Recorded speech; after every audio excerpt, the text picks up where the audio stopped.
Ako si Andoy, isang magbubukid sa isang liblib na baryo sa Ilocos.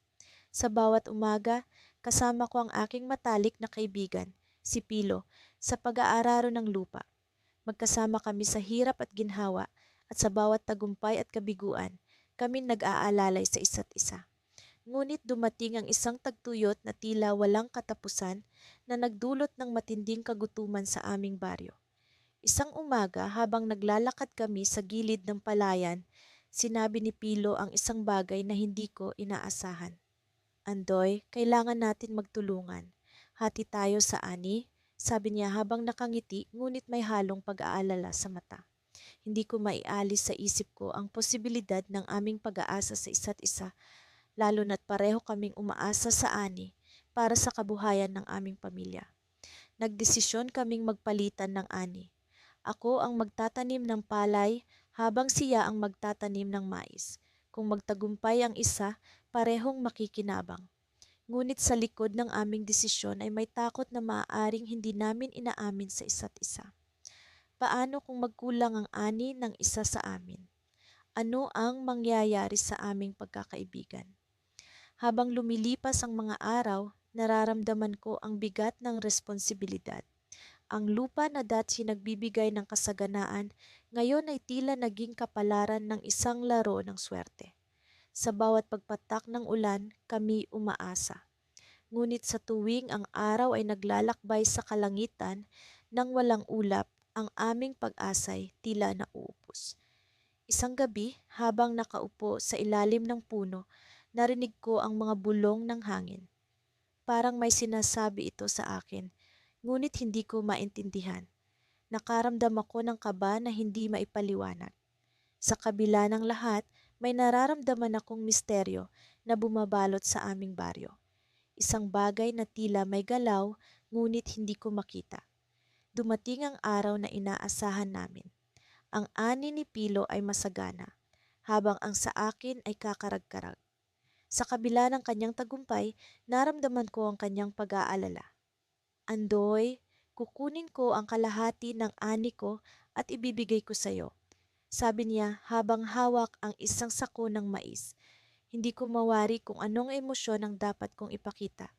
Tuwa ba o pag-aalala? Habang naglalakad kami pauwi, nakita namin ang isang kakaibang anyo sa gilid ng kalsada. Isang lumang balon na dati wala sa aming baryo. Sa aming pagtataka, lumapit kami dito at naramdaman ang malamig na hangin na nagmumula sa loob. Sa likod ng balon, may narinig kaming mahihinang tunog ng bulong na tila nag-uusap. Kami nagkatinginan, puno ng pagtataka at takot. Sa gitna ng aming pag-uusap, biglang may humila sa akin papunta sa balon. Tumigil ang aking mundo nang maramdaman ko ang malamig na hangin na bumalot sa akin. Hindi ako makagalaw, hindi makasigaw. Ang mga mata ni Pilo ay puno ng takot habang pilit niyang inaabot ang aking kamay. Isang misteryosong puwersa ang tila humahawak sa akin. Sa isang iglap, naramdaman ko ang isang kakaibang enerhiya na parang nais akong dalhin sa ibang mundo. Ang tanong na bumabalot sa aking isipan, ano ang lihim ng balon na ito? Bakit kami narito? Sa likod ng misteryong ito, may panganib na maaaring hindi namin matakasan. Ako si Elias, isa sa dalawang magbubukid sa aming maliit na baryo. Ako at si Andoy, ang matalik kong kaibigan, ay matagal nang nagsasaka sa magkabilang dulo ng palayan. Ako ay nagtatanim ng mais, samantalang siya na may sapalay na katuon. Sa panahong iyon, nagdesisyon kaming magpalitan ng ani upang parehong mabuhay sa gitna ng tagtuyot. Hindi namin inakala na ang simpleng palitan na iyon ay magdadala ng kakaibang pagbabago sa aming buhay. Araw-araw, nagkikita kami ni Andoy sa gitna ng hangganang naghahati sa aming mga sakahan. Doon pinapalitan ang sako ng mais at palay. Sa bawat pag-uusap namin, dama ko ang malaking pasasalamat niya sa mais na aking inaani. Sa totoo lang, ako rin ay labis na nagpapasalamat sa bigas na kanyang binabahagi. Ang aming palitan ay hindi lamang para mabusog ang aming pamilya, kundi tila naging tulay upang mas tumibay ang aming pagkakaibigan. Isang araw, napansin kong tila mas mabigat ang sakong ibinibigay sa akin ni Andoy.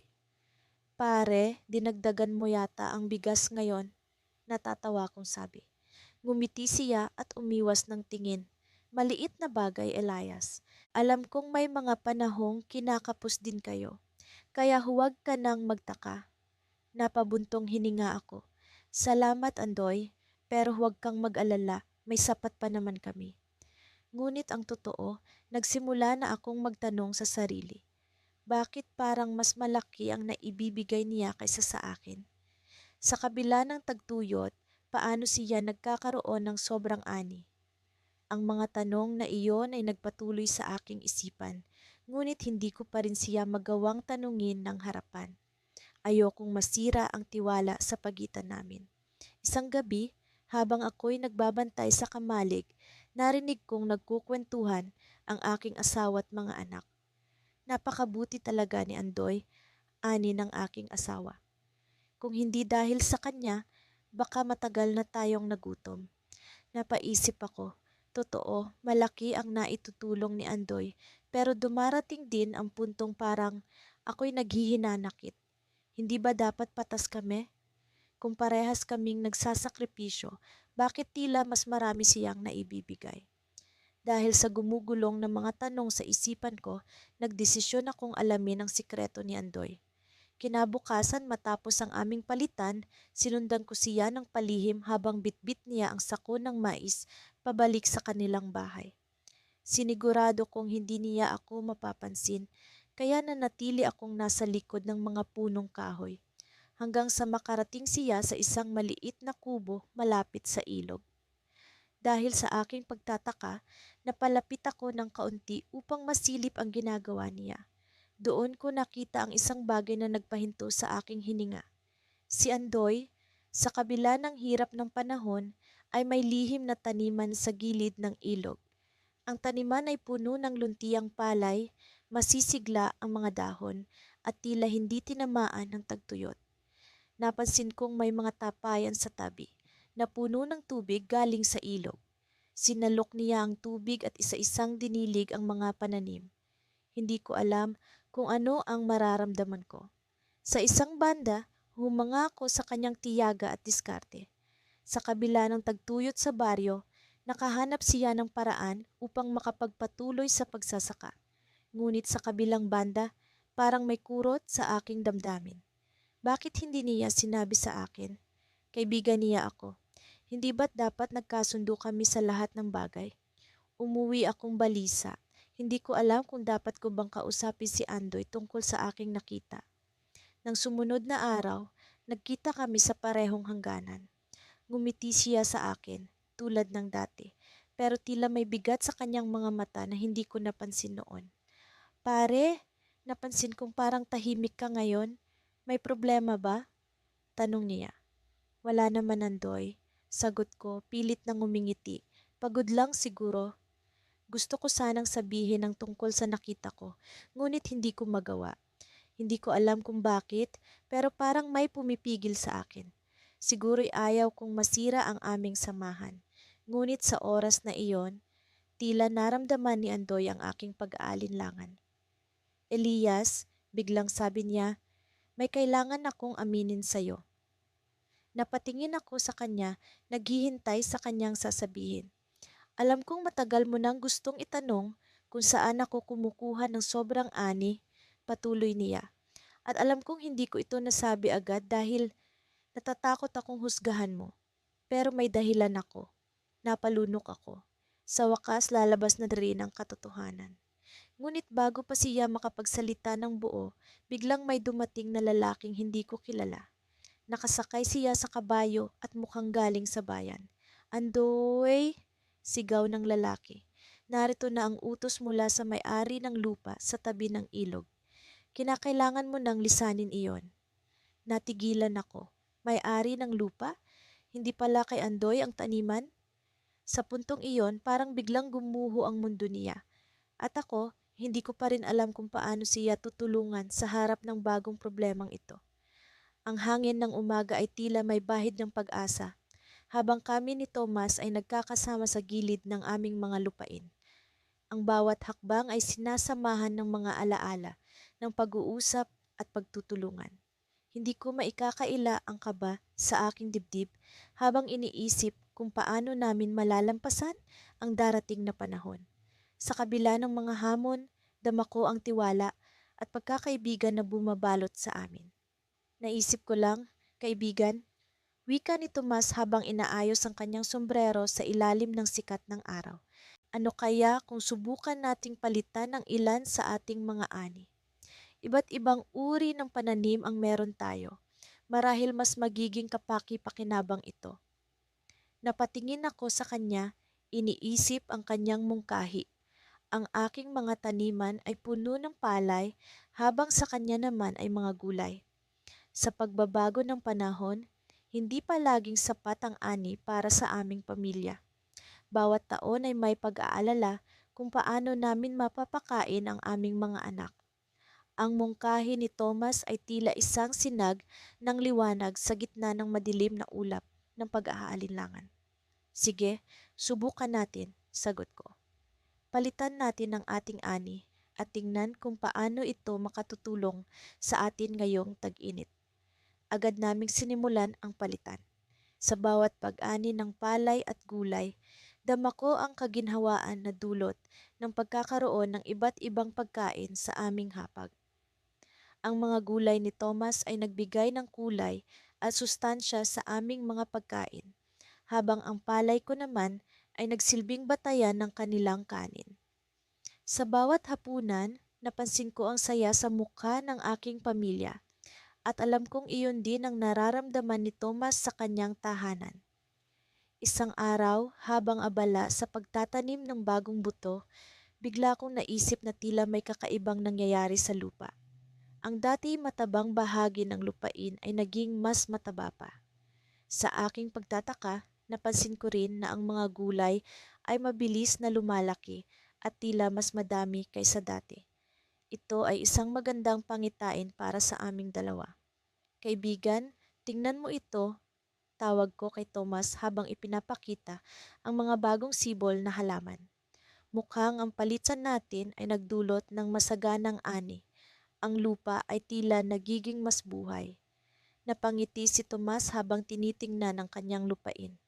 Tama ka, kaibigan, ang palay mo ay nagdudulot ng kakaibang sigla sa aking gulay. Tila hindi lamang tayo ang natutulungan ng ating palitan, kundi pati na rin ang lupa. Sa aming patuloy na pagtutulungan, unti-unti naming nararamdaman ang pagbabago. Ang dating pag-aalala sa kinabukasan ay napalitan ng pag-asa at kasiguraduhan. Ngunit sa likod ng bawat matagumpay na araw, dama ko ang isang hindi maipalawanag na kaba. Isang gabi, habang kami ni Thomas ay nag-uusap sa ilalim ng mga bituin, bigla niyang naitanong ang isang bagay na hindi ko inaasahan. Kaibigan, naiisip mo ba kung ano ang maaaring mangyari kung biglang magbago ang panahon? Paano kung ang lupa ay bumalik sa dati nitong anyo? Napahinto ako sa kanyang tanong. Sa likod ng aming tagumpay, hindi ko maikakaila ang takot na bumabalot sa akin. Paano kung ang aming palitan ay hindi sapat upang mapanatili ang sigla ng lupa? Ano ang mangyayari sa aming mga pamilya? Hindi ko alam, Thomas, sagot ko habang tinitingnan ang mga bituin. Ngunit ang alam ko, sa ngayon ay kailangan nating patuloy na magtulungan. Hanggang sa kaya natin, hindi natin dapat sukuan ang ating mga pangarap. Sa kabila ng aming takot, napagkasunduan namin na patuloy na palitan ang aming ani. Ang bawat araw ay isang bagong pagkakataon upang matuto at magtulungan. Ang aming pagkakaibigan ay naging mas matibay at ang aming mga ani ay patuloy na sumasagana. Ngunit sa likod ng bawat tagumpay, dama ko ang isang hindi maalis na pag-aalinlangan. Isang umaga, habang naglalakad ako sa gilid ng lupain, may napansin akong kakaiba. Ang lupa sa bahagi ng aking taniman ng palay ay tila may mga bitak. Sa aking pagtataka, napansin ko rin na ang mga gulay ni Thomas ay biglang naging mas mahina ang tubo. Ang dating sigla ng lupa ay tila unti-unting nawawala. Sa aking pag-iimbestiga, natuklasan ko ang isang hindi inaasahan. May mga palatandaan ng isang peste na unti-unting sumisira sa aming mga taniman. Ang aming ani ay hindi ligtas sa panganib at ang aming mga pamilya ay muling nahaharap sa pag-aalala. Sa gitna ng takot, alam kong kailangan naming magtulungan ni Thomas upang malampasan ang bagong pagsubok na ito. Ngunit paano kung ang aming palitan ay hindi sapat upang labanan ng peste? Paano kung ang aming mga taniman ay tuluyang masira? Sa gitna ng pag-aalala, hindi ko maiwasang tanungin ang aking sarili. Ano ang susunod naming hakbang upang malampasan ang pagsubok na ito? Sa loob ng ilang buwan, ang mga palitan namin ni Lando ay naging bahagi na ng aming pang-araw-araw na buhay. Sa kabila ng mga pagsubok na dulot ng tagtuyot, natutunan naming magtiwala sa isa't isa at umasa sa kakayahan ng bawat isa para sa aming kabuhayan. Ang aming mga taniman ay tila naging simbolo ng aming pagkakaibigan, kung saan ang palitan ng ani ay sumasalamin sa aming pagtutulungan at pagkakaintindihan. Isang umaga, habang ako'y nagbubungkal ng lupa, nakaramdam ako ng kakaibang lamig sa hangin. Hindi ito pangkaraniwan sa mga buwan ng tag-init. Nang lingunin ko si Lando na nasa kabilang bahagi ng aming palayan, napansin ko ang kanyang pag-aalala. Lumapit ako sa kanya at doon niya ibinahagi ang balita na gumugulo sa kanya. Mang Juan, may narinig akong usap-usapan sa bayan. Simula ni Lando habang pinupunasan ang pawis sa kanyang noo. May paparating na bagyo at mukhang malakas ito. Napatingin ako sa langit na tila may mga ulap na nagbabadya ng ulan. Alam kong ang bagyong iyon ay maaaring magdulot ng malaking pinsala sa aming mga pananim. Ang aming mga taniman ay hindi handa para sa ganoong kalakas na ulan at hangin. Nagdesisyon kami ni Lando na maghanda. Kinailangan naming pag-isipan kung paano namin mapapangalagaan ang aming mga ani, ang prutas ng aming mga pagsisikap. Nagsimula kaming kumilos, nagtutulungan sa pag-aayos ng mga tarangkahan at paglalagay ng mga proteksyon sa aming mga tanim. Sa bawat hakbang, nararamdaman ko ang bigat ng responsibilidad na aming pinapasan. Hindi lamang ito tungkol sa mga tanim, ito ay tungkol sa aming kinabukasan. Habang abala sa pag-aayos, napansin kong may kakaibang kilos si Lando. Palagi siyang matipid sa mga salita, ngunit ngayon ay tila mayroong iniisip na hindi niya maipahayag. Lando, may problema ba? Tanong ko, sinusubukang basahin ang kanyang ekspresyon. Mang Juan, sagot niya, iniisip ko lang, paano kung hindi sapat ang mga hakbang natin? Paano kung masira ang lahat ng tanim natin? Ang tanong na iyon ay umalingaw-ngaw sa aking isipan. Sa kabila ng aming paghahanda, may posibilidad pa ring mawalan kami ng lahat. Ngunit sa likod ng pag-aalala ni Lando, may naramdaman akong determinasyon. Lando, sabi ko, hindi tayo dapat mawalan ng pag-asa. Kahit ano pa ang mangyari, mayroon tayong isa't isa. Magtutulungan tayo. Sa mga sumunod na araw, patuloy kaming nagtrabaho, sinisigurado ang kaligtasan ng aming mga ani. Ngunit sa isang iglap, dumating ang bagyo. Ang hangin ay humagupit ng walang awang lakas at ang ulan ay bumuhos na parang wala ng bukas. Ang tunog ng hangin na humahampas sa mga dahon at sanga ay tila musika ng kaguluhan. Sa kabila ng aming mga paghahanda, naramdaman namin ang kawalan ng kontrol sa sitwasyon. Matapos ang bagyo, agad kaming bumalik sa aming mga taniman. Ang tanawin ay nagdulot ng lungkot at pangamba sa aming mga puso. Marami sa aming mga tanim ay nasira, ang lupa ay nagmistulang putikan at ang mga tarangkahan ay natumba. Ang sakuna ay nag-iwan ng marka ng pagkalugmok sa aming mga pagsisikap. Habang naglilinis, napansin ko ang isang bagay na hindi inaasahan. Sa gitna ng mga nasira, may iilang halaman na tila hindi naapektuhan. Ang mga ito ay ang mga tanim na mula sa palitan namin ni Lando. Ang katatagan ng mga ito ay nagbigay ng pag-asa at kakaibang pananaw sa aming sitwasyon.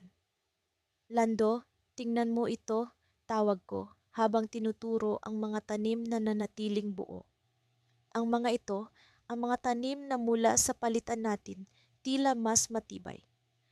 Napatingin si Lando at ang kanyang mga mata ay nagningning sa pag-unawa. Mang Juan, baka ito ang tanda na ang ating pagtutulungan ay ang susi para sa ating kaligtasan. Sa kabila ng pinsalang dulot ng bagyo, ang natitirang mga tanim na iyon ay nagbigay ng bagong pag-asa. Ang palitan ng ani ay hindi lamang nagligtas sa amin mula sa gutom. Ito rin ang nagpatibay sa aming pagkakaibigan at pagtitiwala. Nadama namin na sa kabila ng mga pagsubok, palagi kaming may matatakbuhan. Ngunit habang nag-uusap, may biglaang dumating na balita mula sa bayan. Ang tubig mula sa ilog ay tumaas at ang mga taga-ibang baryo ay nangangailangan ng tulong. Ang aming kwento ay hindi pa tapos at kami ay muling haharap sa panibagong pagsubok. Sa kabila ng mga hinaharap, alam namin na ang aming pagkakaibigan at pagtutulungan ay ang matibay na sandigan sa anumang unos. Ano kaya ang susunod na hakbang namin ni Lando? Sa kabila ng init ng araw, ramdam ko ang lamig na dala ng hangin na tila may kasamang babala. Ako si Thomas, isang magbubukid na natutong umasa sa sariling lakas sa gitna ng mga pagsubok. Ngunit sa pagkakataong ito, hindi ko inaasahan ang pagbabago ng kapalaran na dala ng aming desisyon ni Isidro, ang aking matalik na kaibigan at kapwa magbubukid. Nagsimula ang lahat sa aming kasunduan na magpalitan ng ani tuwing tag-ulan. Isang simpleng palitan para matiyak na parehong mabubuhay ang aming mga pamilya. Sa mga nakaraang taon, nakita ko kung paano kami natulungan ng palitan. Kung ang aking palay ay bumagsak sa baha, ang kanyang mais ay lumalago. At kung ang kanyang ani ay nasira ng peste, ang aking gulay naman ay sagana. Sa ganitong paraan, naging mas malapit kami hindi lamang bilang magbubukid, kundi bilang magkaibigan. Ngunit ngayon, iba ang pakiramdam ko. Habang tinatapos ko ang pagtatanim sa aking lupa, nararamdaman ko ang bigat sa aking dibdib. Hindi ko maalis sa isip ang kakaibang pakiramdam na tila may mangyayaring hindi maganda. Dumaan ang mga araw na puno ng pagkabahala, pero pilit kong itinuloy ang gawaing bukid. Umaasang mawawala rin ang aking alinlangan. Isang umaga, habang nag-aayos kami ng aming mga gamit sa kubo, biglang dumating si Isidro. Kita sa kanyang mukha ang pagod, ngunit may kakaibang kinang sa kanyang mga mata. Tomas, may magandang balita ako. Bungad niya na agad kong ikinagalak. Ano yon, kaibigan? Tanong ko, sabik na malaman ang kanyang sasabihin. Nakahanap ako ng bagong paraan ng pagtatanim ng mais na mas mabilis tumubo at mas matibay sa peste. Sinubukan ko ito sa isang bahagi ng aking lupa at mukhang maganda ang resulta, sagot ni Isidro, puno ng kasiyahan. Ang balitang ito ay nagbigay sa akin ng pag-asa. Sa dami ng mga pagsubok na aming dinanas, ang simpleng balita ni Isidro ay tila liwanag sa gitna ng kadiliman. Agad akong sumang-ayon na subukan ang bagong pamamaraan sa aking lupa, umaasang magiging maganda rin ang resulta nito sa aking palay. Lumipas ang mga linggo at sa hindi inaasahan biglang bumuhos ang ulan nang walang tigil. Ang dating patak na nagbibigay buhay sa lupa ay naging delubyo na sumira sa aking mga tanim. Ang aking palay na inaasahan kong magiging sagana ngayon ay unti-unti nang nalulunod.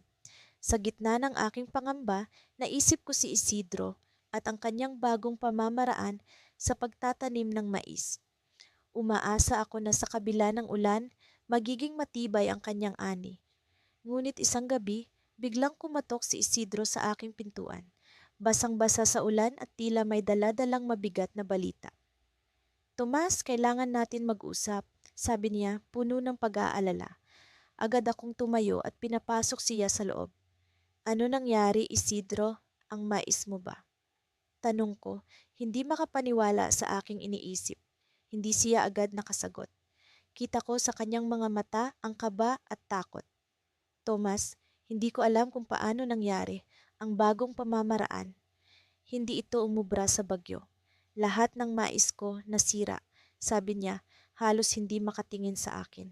Natulala ako sa narinig. Ang pag-asa ko na ang kanyang bagong pamamaraan ang magliligtas sa amin ay ngayon ay nawala na parang bula. Paano na tayo ngayon?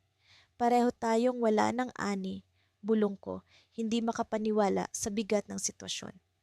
Sa gitna ng aming pag-uusap, biglang bumukas ang pintuan at pumasok si Aling Rosa, ang aming kapitbahay. Tomas, Isidro, may kailangan kayong malaman, sabi niya, puno ng urgency. Agad kaming nakinig, umaasang may magandang balita siyang dala. May dumating na mga mamimili sa baryo na naghahanap ng mga gulay. Alam ko kayong dalawa ang may pinakamagandang tanim noon. Baka sakaling makahanap kayo ng paraan para makabawi. Sa gitna ng aming dagok, biglang nagliwanag ang aming pag-asa. Ang dating palitan ng ani ay kailangan muling pag-isipan, ngunit ngayon ay may bagong oportunidad na dumating. Sa kabila ng lahat ng pagsubok, alam namin ni Isidro na hindi kami nag-iisa. Ngunit habang nagsisimula kaming magplano, isang kakaibang tanong ang pumasok sa aking isipan. Bakit ngayon lang dumating ang mga mamimili? Ano ang tunay na pakay nila sa baryo?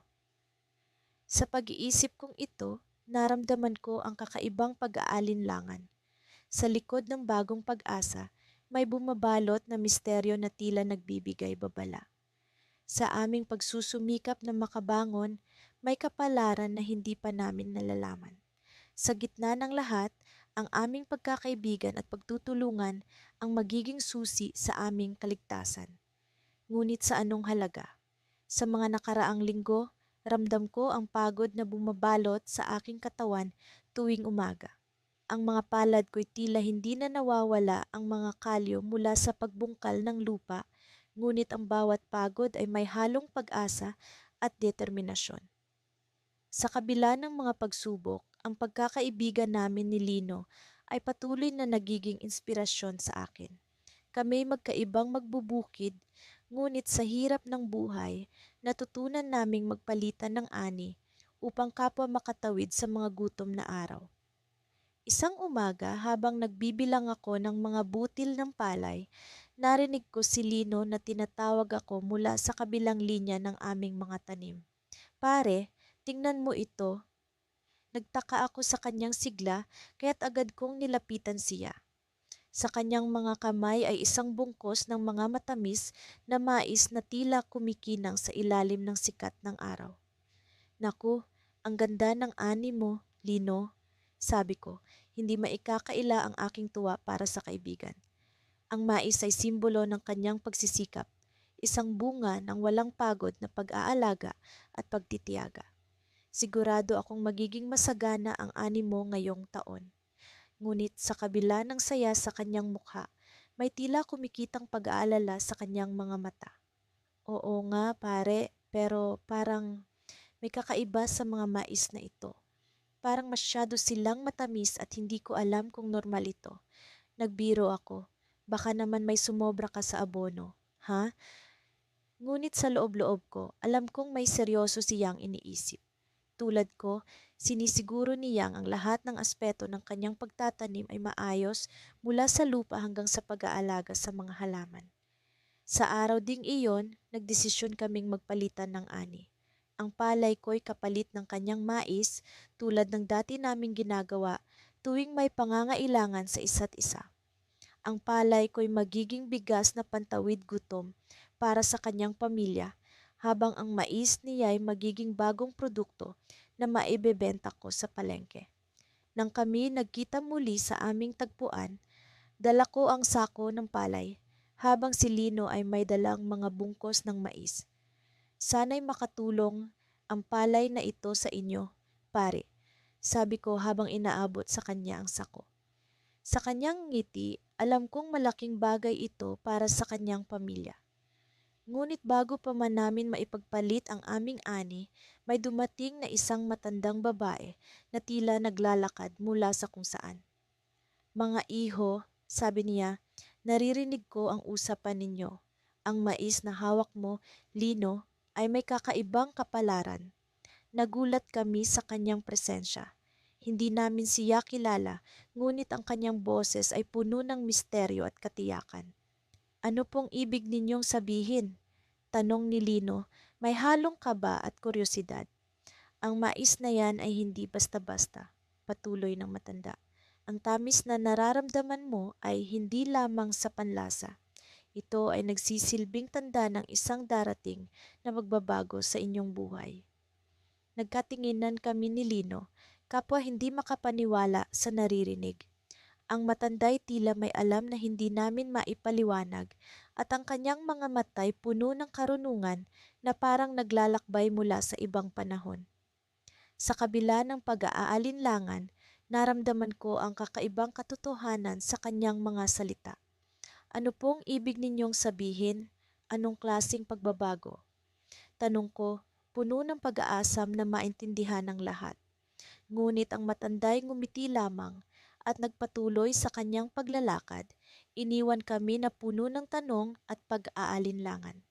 Mag-ingat kayo, sabi niya bago tuluyang naglaho sa aming paningin. Habang kami nakatayo roon, hawak ang aming mga ani, naramdaman ko ang bigat ng mga salitang binitiwan ng matanda. Ang mais na hawak ni Lino ay hindi lamang katas ng kanyang pagsisikap.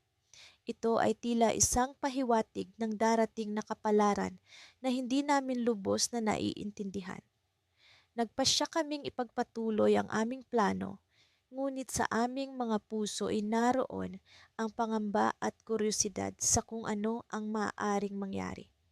Ang tamis ng mais ay hindi lamang simpleng lasa, kundi isang tanda ng isang pagbabago na maaaring magdala sa amin sa landas na hindi namin inaasahan.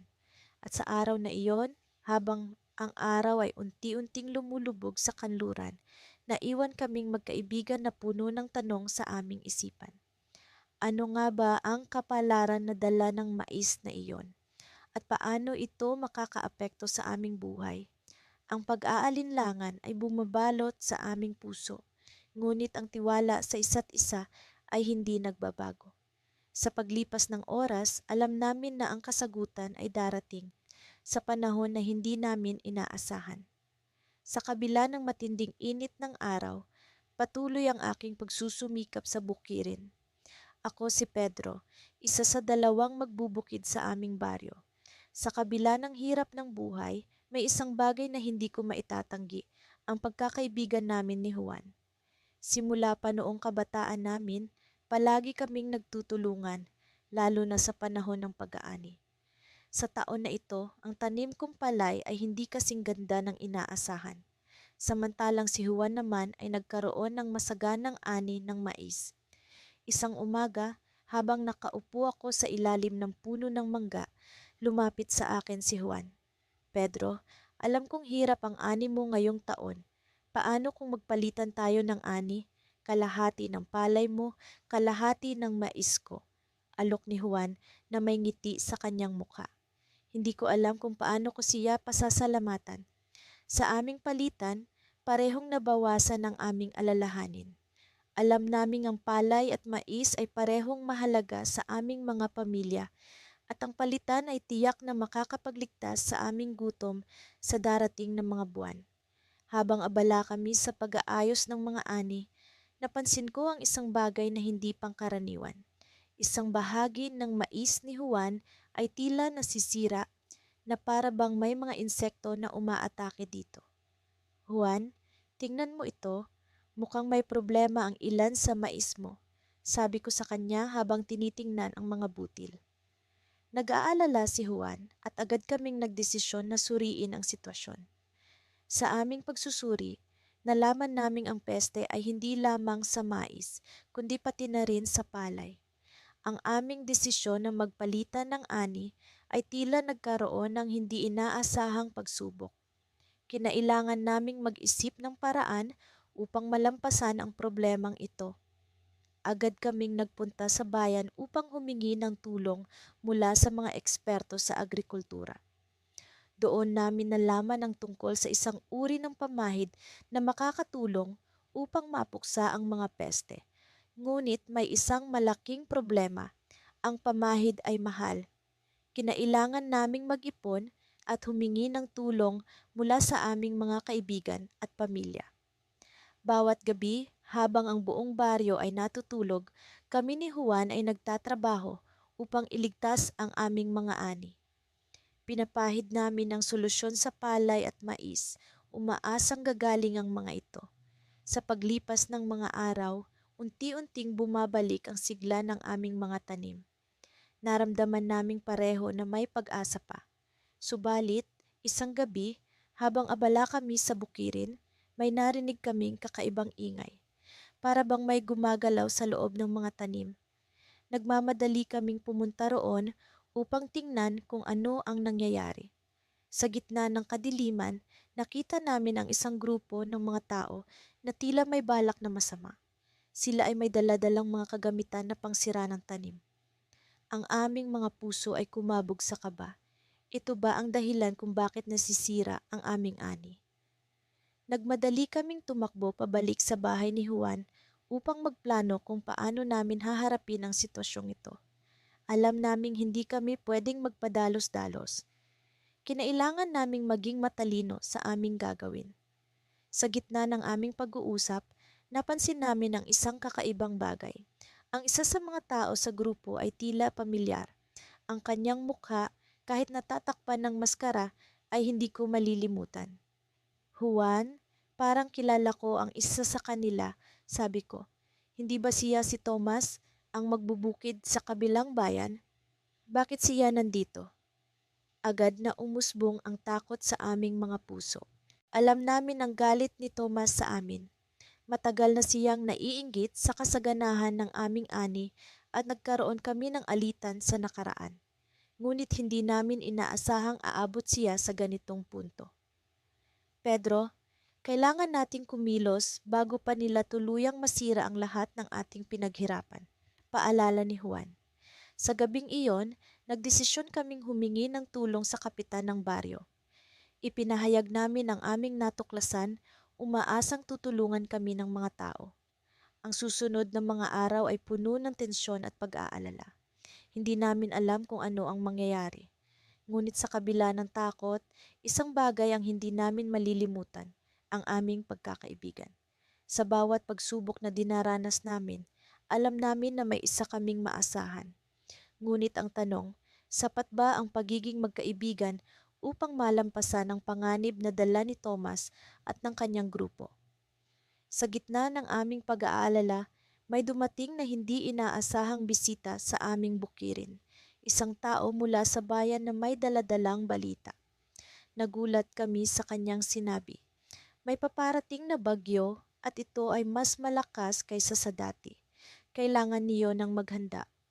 Ang aming mga puso ay tila pinagsakluban ng langit at lupa. Paano na ang aming mga ani? Sa kabila ng lahat ng hirap na dinaranas namin, may paparating na bagong pagsubok. Ngunit ang tanong, paano namin haharapin ang lahat ng ito? Hindi ko malilimutan ang mga araw na iyon sa bukirin. Si Andres, ang aking matalik na kaibigan at kapwa magbubukid, ay naging katuwang ko sa pagharap sa hamon ng pamumuhay. Pareho kaming nagkamot ng ulo sa harap ng mga tuyot na lupa. Iniisip kung paano namin mapapanatili ang aming mga ani sa gitna ng tagtuyot. Subalit sa aming pag-uusap habang nag-aararo ng lupa, naisip namin ang isang ideya na maaaring makapagligtas sa aming dalawa. Kaibigan, bakit hindi natin subukang magpalitan ng ani? Tanong ko kay Andres habang nakatingin sa mga halamang palay na tila nalalanta na. Kung ano ang mayroon ako na wala ka, ibigay ko sa iyo. At kung ano ang mayroon ka na wala ako, ibigay mo sa akin. Nag-isip si Andres, tumingin sa kanyang mga tanim na mais na tila mas malusog kaysa sa aking palay. Mukhang maaari nga, Juan, sagot niya pagkatapos ng ilang sandali. Subalit paano natin ito gagawin? Iminungkahi ko na ang kalahati ng aking palay ay ibigay ko kay Andres, kapalit ng kalahati ng kanyang mais. Sa ganoong paraan, parehong may sapat na pagkain ang aming pamilya kahit anong mangyari sa aming tanim. Hindi ito perpekto, ngunit ito ang tanging paraan na nakikita naming magagawa upang makaraos. Nagawa na natin ito, kaibigan, sabi ni Andres pagkatapos ng isang linggong pagpapalitan ng ani. Nakatayo kami sa harap ng kanyang kamalig kung saan nakatambak ang mga sako ng palay at mais na aming pinagsaluhan. Ang nangiti sa kanyang mukha ay nagbigay sa akin ng pag-asa na maaaring makayanan namin ang tagtuyot. Ngunit hindi ko akalain na ang aming simpleng plano ay magdadala ng higit pang sorpresa. Isang umaga, habang abala kami sa pag-aani ng mga nalalabing pananim, dumating si Mang Pedro, ang aming kapitbahay, na may dalang balita. Juan, Andres, may narinig ako mula sa bayan. Sabi ni Mang Pedro, may halong kaba at pagkasabik ang kanyang tinig. May parating na bagyo. Ang sabi ng mga tao, malakas ito at maaaring makasira sa ating mga tanim. Napatigil kami ni Andres, ang aming mga kamay ay tumigil sa paggalaw, ang kalmado ng umaga ay biglang nabalot ng tensyon. Ang inaasahan naming tagtuyot ay maaaring magwakas sa pamamagitan ng bagyo. Ngunit ang bagyong ito ay nagdadala ng pambihirang panganib. Baka kailangan nating maghanda, sabi ni Andres habang tumitingin sa kalangitan na unti-unti nang nagdidilim. Kung ang bagyo'y masira ang ating mga ani, paano na tayo? Nagdesisyon kaming magtulong-tulong upang mapanatili ang aming natitirang ani. Nag-impake kami ng mga sako ng palay at mais, itinabi ang mga ito sa mas mataas na lugar at sinigurado ang aming mga tahanan. Ang oras ay tila bumagal habang naghihintay kami sa pagdating ng bagyo. Ang bawat pag-ihip ng hangin ay nagdadala ng pangamba at pag-asa. At dumating ang bagyo. Ang hangin ay umihip ng malakas, ang ulan ay bumuhos na tila walang katapusan. Ang mga puno ay yumuko sa lakas ng hangin, ang mga bubong ay nag-ingay sa bagsik ng ulan. Subalit sa gitna ng kaguluhan, isang kamangha-manghang bagay ang nangyari. Sa kabila ng bagsik ng bagyo, ang aming mga ani ay hindi tuluyang nasira. Bagaman may mga bahagi ng bukirin na nalunod sa tubig, ang aming mga naimpakeng palay at mais ay nanatiling ligtas. Sa aming pagkakaisa, sa aming pagtutulong, nagawa naming malampasan ang bagyo. Ngunit ito ang twist na hindi ko inaasahan. Ang aming kapitbahay na si Mang Pedro ay lumapit sa amin. Kinabukasan, may dalang pasasalamat at isang kahilingan. Juan, Andres, nakita ko kung paano kayo nagkakaisa at nagtutulungan. Sabi niya, ang kanyang mga mata ay puno ng pag-asa. Hindi ko nagawa ang inyong ginawa at ngayon humihingi ako ng tulong. Ang kanyang mga ani ay tuluyang nasira ng bagyo at wala siyang sapat na pagkain para sa kanyang pamilya. Sa kabila ng aming sariling pangangailangan, alam namin ni Andres na hindi namin siya maaaring iwanan. Kami ay nagpalitan ng tingin at sa isang tahimik na kasunduan, nagdesisyon kaming tumulong. Ibibigay namin ang ilan sa aming naimpakeng ani kay Mang Pedro, kapalit ng kanyang pangako na sa susunod na tag-ani ay magtutulungan kami upang lahat ay makaraos. Subalit habang ginagawa namin ang desisyong ito, naramdaman ko ang isang pag-aalinlangan sa aking dibdib. Sa aming pagtulong sa iba, paano kung kami naman ang mga ilangan? Paano kung hindi sapat ang aming ani sa susunod na taon?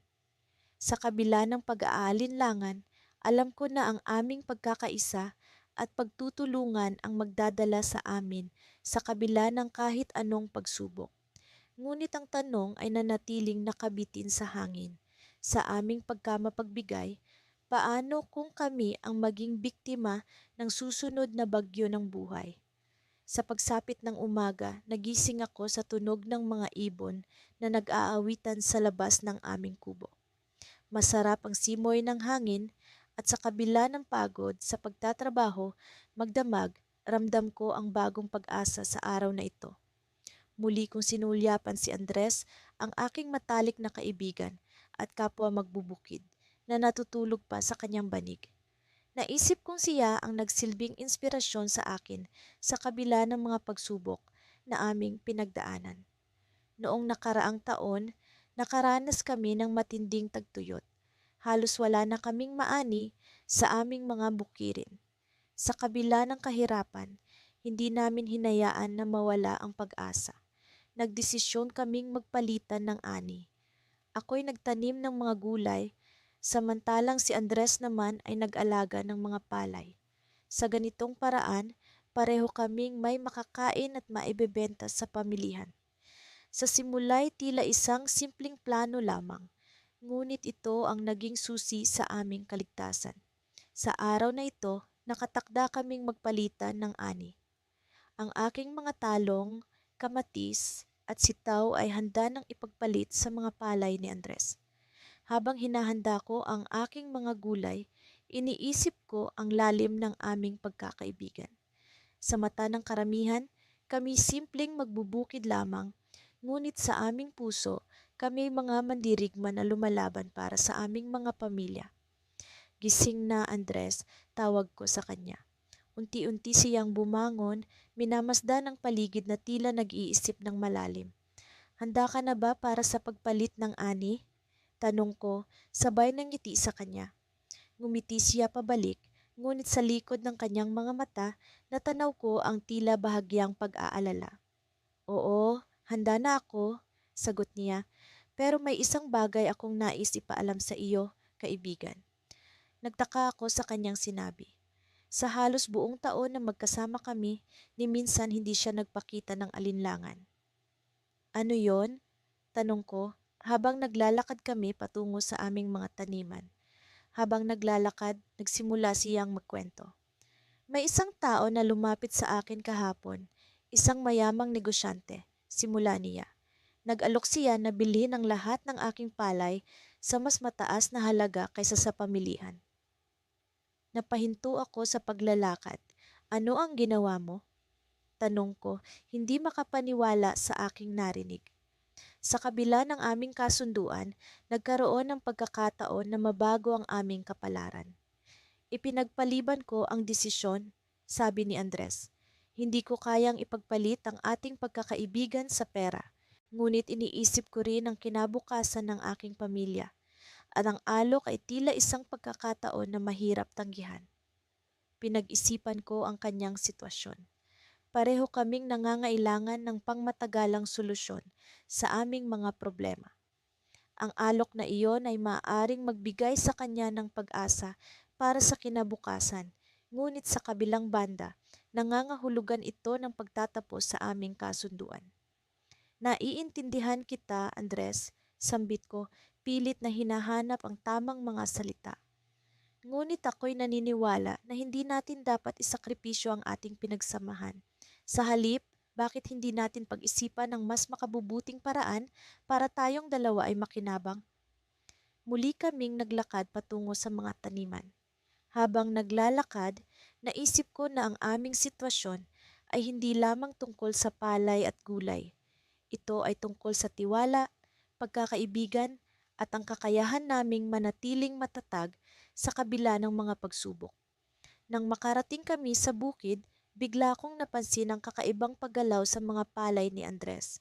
Tila may ilang mga tao na nagmamadaling nag-aani ng palay. Sino ang mga iyon? Tanong ko habang tinuturo ang mga estranghero sa bukid. Nagulat si Andres. Hindi ko alam kung sino sila, sagot niya habang nagmamadali kaming lumapit sa kanila. Habang papalapit kami, nagulat kami sa aming nasaksihan. Ang mga estranghero ay may daladalang dokumento at sinasabing ang lupang tinataniman ni Andres ay pag-aari na pala ng mayamang negosyante.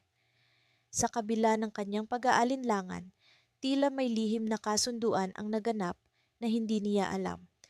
Ang aming mga plano ay biglang naglaho at kami naiwan sa gitna ng kawalan.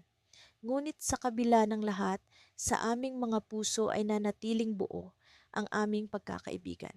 Alam namin na sa kabila ng mga pagsubok, kami magkasama sa laban. Sa likod ng mga ulap, ang liwanag ng umaga ay muling sumilay. Ang aming mga taniman, bagamat nanganganib, ay nagsisilbing paalala na sa buhay, ang tunay na yaman ay hindi nisusukat sa material na bagay, kundi sa mga ugnayan na hindi kayang sirain ng anumang pagsubok.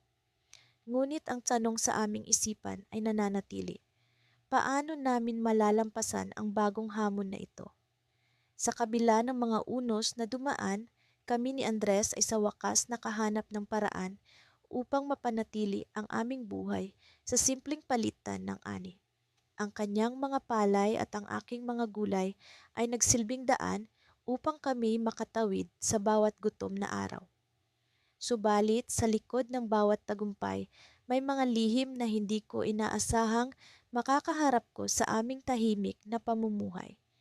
Isang umaga, habang ako'y abala sa pag-aayos ng aking mga pananim, biglang dumating si Andres. Napansin ko agad ang kakaibang ekspresyon sa kanyang mukha, tila may bumabagabag sa kanya. Juan, wika niya, may kailangan akong ipagtapat sa iyo. Naalarma ako sa kanyang tono. Hindi ko alam kung ito'y isang magandang balita o isang bagay na magpapabagsak sa aming tiwala sa isa't isa. Ano iyon, kaibigan? Tanong ko habang pinipilit kong panatilihin ang kalmado sa aking boses. Mahalaga sa akin ang palitan natin, hindi lamang dahil sa pagkain, kundi dahil sa pagkakaibigan natin. Pero may nangyari. Huminga siya ng malalim, tila pinipilit ang sarili na magpatuloy.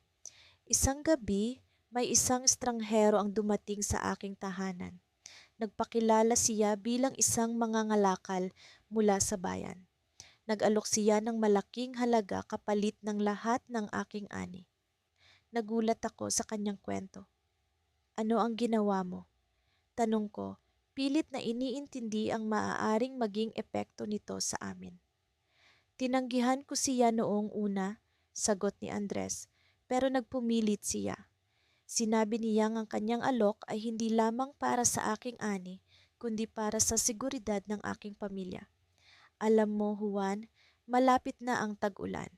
At kahit na nakakasurvive tayo, hindi ko alam kung hanggang kailan natin magagawa ito. Ngunit paano ang palitan natin? Tanong ko, hindi ko maalis ang kalungkutan sa aking tinig. Ang tiwala natin sa isa't isa ay nasusukat sa bawat palay na iyong dinadala, sa bawat gulay na aking ibinibigay. Tumahimik siya saglit, tila nag-iisip ng tamang sasabihin. Ito ang dahilan kung bakit ako narito. Bago ko tuluyang tanggapin ang alok ng mangangalakal, gusto kong malaman mo ang lahat. Ayoko ng lihim, Juan.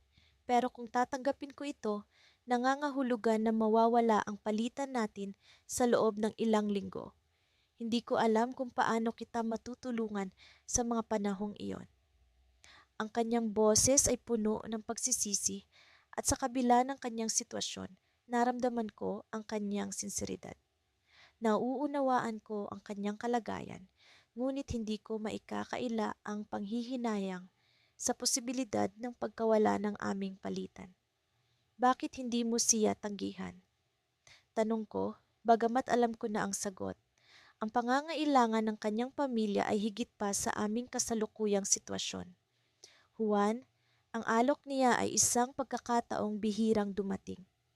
Kung magpapatuloy ang ganitong hirap, baka hindi ko na maitaguyod ang kinabukasan ng mga anak ko. Hindi ko alam kung ano ang tamang desisyon, pero ang alam ko lang ay kailangan kong subukan. Sa puntong iyon, hindi ko alam kung paano ko siya mapipigilan.